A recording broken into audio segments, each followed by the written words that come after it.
오늘 아침 화장실에 갔을 때 소변 위에 거품이 많이 떠 있는 것을 보신 적 있으신가요? 아니면 그냥 물을 내리고 아무 생각 없이 나오셨나요? 사실 많은 분들이 이 장면을 거의 매일 보면서도 대수롭지 않게 넘기고 계십니다. 물을 조금 덜 마셔서 그렇겠지, 나이가 들어서 그렇겠지 하고 말입니다. 하지만 아주 많은 경우에 이 거품은 몸이 보내는 첫 번째 경고 신호일 수 있습니다. 신장이 이미 너무 많은 일을 하고 있고 더는 버티기 힘들다는 신호인데도 몇 년 동안 그대로 방치되는 경우가 정말 많습니다. 그리고 문제를 느껴 병원을 찾았을 때는 이미 상황이 많이 진행되어 일주일에 여러 번 병원에 가서 혈액을 거르는 치료를 받아야 하는 단계에 이르는 분들도 적지 않습니다. 그래서 오늘 영상에서는 신장의 부담을 줄이고 아직 회복 가능성이 남아있는 단계라면 기능을 도와줄 수 있는 아주 익숙한 과일 3가지에 대해 말씀드리려고 합니다. 특별한 약이나 값비싼 보조제가 아니라 우리가 마트에서 쉽게 살 수 있는 과일 이야기입니다. 지금부터 나오는 내용은 중년 이후의 분들, 그리고 부모님 건강이 걱정되는 분들께 특히 도움이 될 수 있습니다. 만약 이 주제가 나나 가족에게 중요하다고 느껴지신다면, 영상이 도움이 되었다고 생각되시면 좋아요와 구독으로 함께 해주시면 감사하겠습니다. 그리고 아래 댓글에 저는 소변에서 거품을 본 적이 있어요. 또는 요즘 신장이 걱정됩니다. 라고 남겨주셔도 좋습니다. 어떤 분들이 이 영상을 보고 계신지 알 수 있으면 앞으로 어떤 내용을 더 자세히 다뤄야 할지도 큰 도움이 됩니다. 미리 말씀드리면 오늘 영상은 설명과 실제 사례가 함께 들어가 있어서 조금 길게 느껴질 수 있습니다. 필요하다면 잠깐씩 넘겨서 보셔도 괜찮지만 가능하다면 끝까지 들어보시길 권해드립니다. 몇 가지 작은 생활 습관만 바꿔도 신장이 훨씬 편해질 수 있다는 것을 이해하시게 될 것입니다. 신장은 우리 몸에서 하루 종일 피를 걸러주는 아주 정교한 필터와 같습니다. 집에서 쓰는 정수기 필터를 떠올려 보시면 이해가 쉬울 것입니다. 처음에는 조금 더러워져도 물이 잘 나오고 큰 문제 없이 사용할 수 있습니다. 하지만 시간이 지나면서 계속 찌꺼기가 쌓이면 필터가 약해지고 어느 순간에는 찢어지거나 막혀버리게 됩니다. 신장도 마찬가지입니다. 처음에는 기능이 조금 떨어져도 몸이 크게 불편하지 않아서 많은 분들이 이상을 느끼지 못한 채 그대로 생활을 이어가게 됩니다. 신장이 망가지는 과정에는 크게 2가지 길이 있습니다. 첫 번째는 필터 역할을 하는 막이 약해져서 작은 구멍이 생기는 경우입니다. 이렇게 되면 원래 몸 안에 남아있어야 할 단백질이 소변으로 새어나오게 되고 그 결과 병이 위에 거품이 오래 남아있는 현상이 나타납니다. 물을 내려도 바로 사라지지 않고 몇 분 동안 그대로 남아있는 거품은 단순한 공기방울이 아니라 필터가 새고 있다는 신호일 수 있습니다. 두 번째는 필터가 점점 막혀서 노폐물이 제대로 빠져나가지 못하는 경우입니다. 이때는 독소가 혈액 속에 쌓이면서 온몸을 돌아다니게 되고 피부를 자극해 가려움이 심해지거나 몸이 쉽게 피곤해지고 얼굴이나 다리가 붓는 증상으로 이어질 수 있습니다. 특히 저녁이 되면 양말 자국이 깊게 남거나 아침에 일어났을 때 눈꺼풀이 부어 있는 경우는 많은 분들이 피로 때문이라고 생각하고 넘기지만 사실은 신장이 보내는 구조 신호일 가능성도 있습니다. 여기서 가장 무서운 점은 통증이 거의 없다는 사실입니다. 신장은 전체 기능의 60에서 70%가 줄어들 때까지도 특별한 아픔을 느끼지 못하는 경우가 많습니다. 그래서 몸은 이미 큰 부담을 안고 있는데 사람은 아직 괜찮다고 생각하며 생활을 계속하게 됩니다. 그러다 어느 날 검사에서 수치가 크게 나빠진 것을 보고서야 상황의 심각함을 알게 되는 일이 자주 발생합니다. 박승호 내과 전문의는 내과 진료를 25년 넘게 해오면서 이런 경우를 수없이 보아왔다고 말합니다. 광주에 사는 69살 이씨 할머니도 그중 한 분이었습니다. 할머니는 몇 달 동안 온몸이 가렵고 피부가 거칠어져서 나이가 들면 다 그렇겠지 하고 보습제만 바르며 지내셨다고 합니다. 병원에서도 처음에는 노인성 피부 건조증이라는 말만 들었지만 자세한 검사를 해보니 문제는 피부가 아니라 신장 기능 저하로 인한 독소 축적적이었습니다. 이 시 할머니는 그제야 왜 계속 피곤하고 다리가 자주 붓고 가려움이 멈추지 않았는지 이해하게 되었다고 합니다. 다행히 아직 회복 가능성이 남아있는 단계였기 때문에 생활 습관과 식단을 함께 조절하면서 상태를 안정시킬 수 있었습니다. 이 사례가 말해주는 가장 중요한 점은 증상이 가볍게 느껴질 때 이미 몸속에서는 많은 변화가 진행되고 있을 수 있다는 사실입니다. 하지만 여기서 희망적인 소식도 함께 전해드리고 싶습니다. 신장은 생각보다 회복력이 좋은 장기입니다. 염증과 과도한 부담을 줄여주고 혈액이 잘 흐를 수 있는 환경을 만들어주면 아직 살아있는 세포들이 다시 제 역할을 할 기회를 얻을 수 있습니다. 그래서 지금부터 무엇을 먹고 어떤 습관을 바꾸느냐가 앞으로의 신장 건강을 크게 좌우하게 됩니다. 다음 부분에서는 신장에 직접 도움이 될 수 있는 첫 번째 과일에 대해 구체적으로 말씀드리겠습니다. 이제부터 첫 번째로 소개해드릴 과일은 아주 익숙한 사과입니다. 많은 분들이 사과가 그렇게까지 도움이 될까 하고 생각하실 수도 있습니다. 하지만 사과는 신장이 처리해야 할 독소의 양을 줄여주고 혈액 속 환경을 부드럽게 만들어주는데 중요한 역할을 합니다. 그래서 신장이 스스로 회복할 수 있는 시간을 벌어주는 과일이라고 볼 수 있습니다. 사과에 들어있는 펙틴이라는 식이섬유는 몸속에서 독소와 불필요한 찌꺼기를 붙잡아 밖으로 내보내는 성질을 가지고 있습니다. 이것을 아주 쉽게 설명하면 기름이 잔뜩 묻은 냄비를 설거지할 때 잘 닦이는 수세미가 필요한 것과 비슷합니다. 물만으로는 잘 지워지지 않지만 흡착력이 있는 도구가 있으면 훨씬 쉽게 깨끗해집니다. 펙틴은 바로 그런 역할을 해서 혈액 속에 떠다니는 불필요한 물질을 끌어당겨 배출을 돕습니다. 또 하나 중요한 성분은 칼륨입니다. 칼륨은 몸 안의 나트륨 균형을 맞추는 데 도움을 주어 혈압이 불필요하게 올라가는 것을 막아줍니다. 혈압이 안정되면 신장의 아주 작은 혈관들이 받는 압력도 함께 줄어들게 됩니다. 이것은 필터가 더 이상 세게 눌리지 않도록 보호해주는 효과와 비슷하다고 생각하시면 됩니다. 사과를 드실 때 꼭 기억하셔야 할 점이 있습니다. 가능하면 껍질째 드시는 것이 좋습니다. 펙틴과 여러 항산화 성분이 껍질에 더 많이 들어있기 때문입니다. 그리고 시중에 파는 달콤한 사과 주스보다는 깨끗이 씻은 생사과를 그대로 드시는 것이 훨씬 좋습니다. 이 주스에는 당분이 많고 섬유질이 거의 남아있지 않아 오히려 혈당과 신장에 부담을 줄 수 있습니다. 서울 근교에 사는 63살 최 씨는 버스 운전 일을 그만두고 집에서 쉬고 계신 분이었습니다.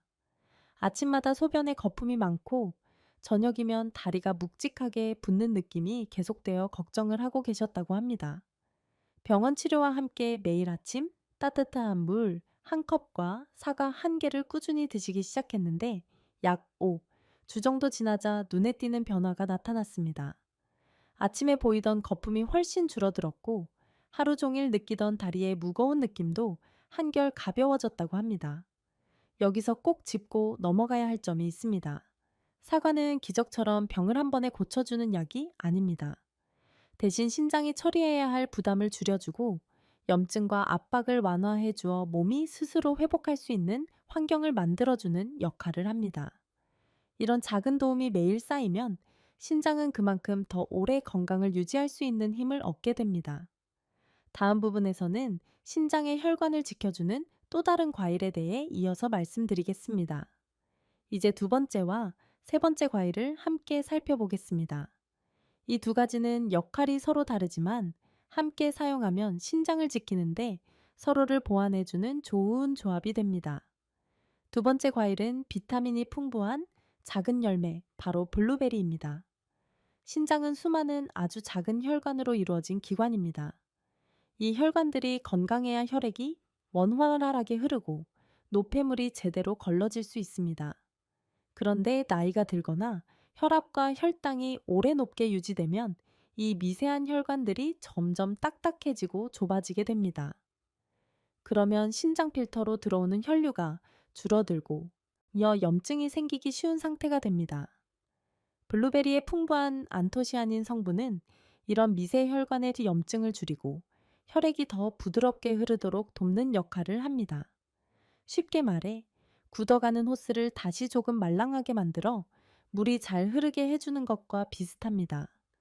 그래서 블루베리는 고혈압이나 당뇨가 있는 분들에게 특히 도움이 되는 과일로 알려져 있습니다. 혈관 상태가 좋아지면 신장도 함께 편해질 수 있기 때문입니다. 섭취 방법은 아주 간단합니다. 생으로 드셔도 좋고 냉동된 것을 그대로 사용해도 괜찮습니다. 아침이나 점심 사이에 귀리우유와 함께 갈아서 마시면 부담 없이 드실 수 있습니다. 이때 설탕이나 시럽은 넣지 않는 것이 좋습니다.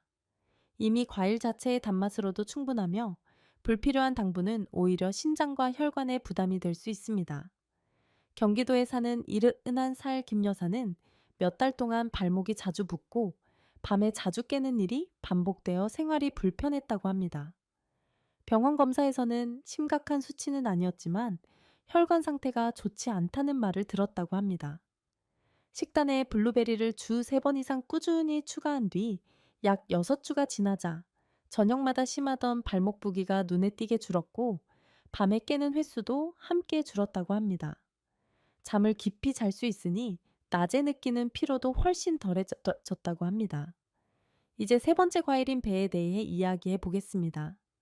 배는 수분 함량이 매우 높은 과일입니다. 그래서 몸속에 불필요한 노폐물을 소변으로 내보내는 과정을 자연스럽게 도와줍니다. 물을 충분히 마시는 것과 비슷한 효과를 주면서도 위장에 부담을 주지 않고 부드럽게 작용하는 것이 특징입니다. 배에는 소르비톨이라는 성분도 들어 있습니다. 이 성분은 체내에 쌓이기 쉬운 요산을 배출하는 데 도움을 줄 수 있어 가벼운 통풍 증상이 있거나 밤에 소변을 자주 보는 분들에게 특히 유익할 수 있습니다. 요산이 줄어들면 관절 통증도 완화되고 신장이 처리해야 할 산성 노폐물의 양도 함께 줄어들게 됩니다. 배를 활용하는 방법 중 하나는 저녁 시간에 따뜻한 배차로 마시는 것입니다. 얇게 썬 배를 물에 넣고 약한 불에서 끓인 뒤 여기에 생강을 조금 더하면 몸을 따뜻하게 하면서 배출 기능을 돕는 음료가 됩니다. 잠들기 전 따뜻한 차로 마시면 몸이 이완되면서 밤중에 화장실에 가는 횟수가 줄어드는 분들도 많습니다. 전북에 사는 67살 박 씨는 관절이 자주 아프고 건강검진에서 크레아티닌 수치가 약간 높게 나와 걱정을 하고 계셨습니다. 밤에도 두세 번씩 화장실에 가야 해서 숙면을 취하기 어려웠다고 합니다. 저녁마다 배와 생강으로 만든 따뜻한 차를 마시기 시작한 뒤 약 한 달이 지나자 밤에 깨는 횟수가 줄었고 다음 검사에서 요산 수치도 이전보다 개선된 결과를 보였다고 합니다. 관절 통증도 이전보다 덜 느껴져 일상 활동이 한결 수월해졌다고 합니다. 지금까지 말씀드린 세 가지 과일은 각각 다른 방식으로 신장을 돕습니다. 사과는 몸속의 독소를 붙잡아 밖으로 내보내는 역할을 하고 블루베리는 신장 안의 미세 혈관을 보호해 혈류를 원활하게 만들어줍니다. 그리고 배는 충분한 수분과 배출 작용으로 노폐물이 몸에 오래 머물지 않도록 도와줍니다. 이 세 가지가 함께 작용하면 신장은 덜 힘들게 일할 수 있는 환경을 갖추게 됩니다. 다음 부분에서는 이 과일들을 어떻게 일상 식단에 무리 없이 넣을 수 있는지, 그리고 함께 조심해야 할 생활 습관에 대해 이어서 말씀드리겠습니다. 지금까지 어떤 과일이 도움이 되는지 이야기했지만 사실 더 중요한 것은 무엇을 줄여야 하느냐입니다. 아무리 좋은 음식을 먹어도 매일 신장을 힘들게 하는 습관을 계속하면 회복이 매우 느려질 수밖에 없습니다. 그래서 이번에는 신장을 망가뜨리기 쉬운 습관과 바로 오늘부터 바꿀 수 있는 대안에 대해 말씀드리겠습니다. 첫 번째로 줄여야 할 습관은 국물까지 다 마시는 식사와 짠 음식입니다. 많은 분들이 국이 있어야 밥이 넘어간다고 말씀하시지만 국물에는 나트륨이 가장 많이 들어 있습니다. 나트륨이 많아지면 몸이 물을 붙잡게 되고 신장은 더 많은 압력으로 혈액을 걸러야 합니다. 가능한 한 건더기 위주로 드시고 국물은 몇 숟가락만 드시는 것이 좋습니다. 맛이 심심하게 느껴진다면 마늘이나 파 같은 향채로 풍미를 더하는 방법을 쓰는 것이 도움이 됩니다. 두 번째는 진통제를 자주 사용하는 습관입니다. 무릎이나 허리가 조금만 아파도 바로 약을 찾는 분들이 계신데 이런 약물은 신장을 통해 배출되기 때문에 장기간 반복되면 부담이 쌓이게 됩니다. 가벼운 통증이라면 따뜻한 찜질이나 가벼운 스트레칭, 짧은 산책만으로도 훨씬 편해질 수 있습니다. 몸을 조금 움직여 혈류를 늘려주는 것만으로도 통증이 줄어드는 경우가 많습니다. 세 번째는 신장이 약한 상태에서 고기 위주의 식사를 계속하는 것입니다. 특히 붉은 고기를 자주 드시면 단백질 분해 과정에서 나오는 노폐물이 늘어나 신장이 더 많은 일을 해야 합니다. 단백질이 필요 없다는 뜻이 아니라 종류를 바꾸는 것이 중요합니다.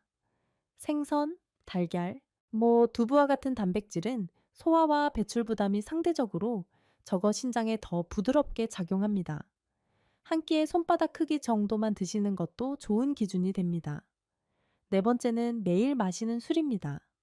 소량이라도 매일 반복되면 탈수와 염증이 누적되기 쉽고 혈압도 불안정해질 수 있습니다. 신장은 수분 균형에 매우 민감한 기관이기 때문에 술을 자주 마실수록 회복할 시간이 줄어듭니다. 완전히 끊기 어렵다면 최소한 횟수부터 줄이고 마신 날에는 물을 충분히 보충해주는 습관이 필요합니다. 이제 신장을 살리는 작은 습관 두 가지를 말씀드리겠습니다. 첫 번째는 물을 마시는 방식입니다. 아침에 일어나자마자 따뜻한 물 한 컵을 천천히 마시면 밤새 농축된 혈액과 노폐물을 부드럽게 풀어주는 데 도움이 됩니다. 낮 동안에는 한 번에 많이 마시기보다 조금씩 자주 마시는 것이 좋습니다. 그리고 저녁 7시 이후에는 물 섭취를 줄여 밤에 자주 깨는 일을 예방하는 것이 좋습니다. 두 번째 습관은 아침 소변을 관찰하는 것입니다. 색이 지나치게 진하지 않았는지, 거품이 오래 남아 있는지 가볍게 확인하는 것만으로도 몸의 변화를 빨리 알아차릴 수 있습니다. 매일 병원 검사를 할 수는 없지만 이런 작은 관찰은 문제를 초기에 발견하는 데 큰 도움이 됩니다. 만약 거품이 계속 많거나 색이 이상하다고 느껴진다면 그때는 꼭 전문의와 상담을 받으시는 것이 안전합니다. 결국 신장을 지키는 방법은 특별한 한 가지 비법이 아니라 매일 반복되는 작은 선택의 결과입니다. 무엇을 먹느냐도 중요하지만 무엇을 줄이느냐와 어떻게 생활하느냐가 함께 바뀌어야 진짜 변화가 시작됩니다. 다음 마지막 부분에서는 지금까지의 내용을 정리하고 이 왜 지금이 바로 관리하기에 가장 좋은 시기인지에 대해 말씀드리겠습니다. 마지막으로 꼭 전하고 싶은 한 문장이 있습니다. 아무도 일찍 검사해서 후회하지는 않습니다. 다만 너무 오래 기다린 것을 후회할 뿐입니다. 신장은 아파도 소리를 내지 않는 기관이기 때문에 괜찮겠지 하고 넘기다 보면 어느 순간 선택지가 줄어들 수 있습니다. 그래서 지금 이 영상을 보고 계실 때가 바로 가장 좋은 시작점일 수 있습니다. 신장 검사는 생각보다 간단합니다. 피 검사와 소변 검사만으로도 현재 상태를 어느 정도 확인할 수 있고 특별히 아프거나 복잡한 과정도 아닙니다. 하루 시간을 내어 병원을 다녀오는 것만으로 앞으로의 수년을 훨씬 편하게 보낼 수 있는 기회를 얻을 수 있습니다. 이것은 두려워할 일이 아니라 스스로를 지키는 가장 현실적인 방법입니다. 오늘 이야기한 세 가지 과일과 생활 습관을 다시 떠올려 보시면 신장을 위해 꼭 비싼 약부터 필요한 것은 아니라는 것을 알 수 있습니다. 몸에 들어오는 부담을 조금 줄이고 매일의 선택을 조금 더 신중하게 하는 것만으로도 신장은 충분히 회복할 힘을 가질 수 있습니다. 결국 신장이 원하는 것은 특별한 것이 아니라 꾸준한 관심과 작은 배려입니다. 만약 여기까지 영상을 보셨다면 아래에 이렇게 남겨주세요. 저는 오늘부터 신장을 돌보겠습니다. 이 한 줄의 댓글이 스스로에게 하는 약속이 될 수 있습니다. 그리고 집에 부모님이나 어르신이 계시다면 이 영상을 오늘 바로 보내드리시길 바랍니다. 걱정해서가 아니라 함께 오래 건강하게 지내고 싶다는 마음을 전하는 방법이 될 수 있습니다. 언젠가 나이가 더 들었을 때, 병원 침대 위가 아니라 가족과 함께 식탁에 둘러앉아 웃고 이야기하는 시간을 보내시길 진심으로 바랍니다. 오늘의 작은 선택이 그 미래를 만드는 첫걸음이 되기를 바라면서 시청해 주셔서 감사합니다.